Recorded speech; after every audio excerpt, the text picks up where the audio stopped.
6:16, mid-September, which again is kind of that heart of the hurricane season, and a tropical depression developing this morning. Yeah, it could be a tropical storm later today, as a matter of fact, and then a hurricane down the line. So I've got the latest track from the National Hurricane Center.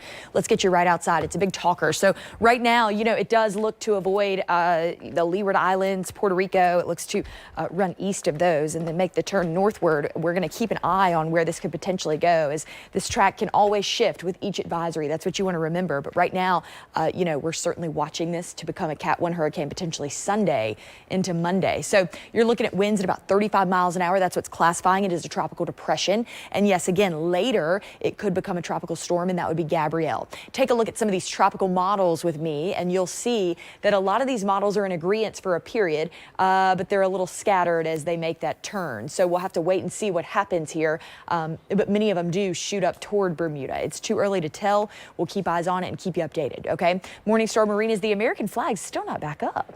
I think today might be the day, though, because the breeze is like down. We're going to have, you know, gusts in the teens, but not the 20s, not the 30s, not the 40s. Julington Creek out there, yeah, the boats look great. And as the sun comes up, you'll have a great sunrise. 63 in Jacksonville, 73 there in Mayport, and in the 50s in McClenny. Sustained winds, they are non-existent. You don't have any kind of a breeze, which is so nice with the temperatures the way they are.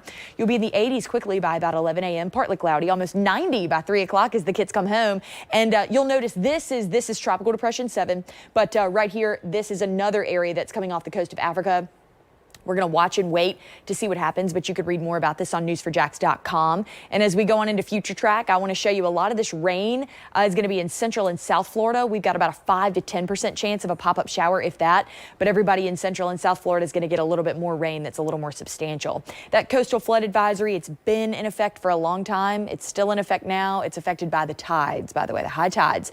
Something we're certainly going to watch. But it's St. Johns River, Intercoastal, and of course the tributaries. And if you're watching and you live in those areas, people know what to do. So it's not new, it happens. So here you go, Wednesday, today, it's early. We're going to see a couple of showers into this afternoon. Again, 5-10% chance. They pop up, they move out, and they're not going to ruin your day. You're actually going to have a really beautiful day. It's going to be sunny and very pleasant for you. So I'm excited about that. A lot of dry air out there. Wind gusts too, as I mentioned, double digits into the teens.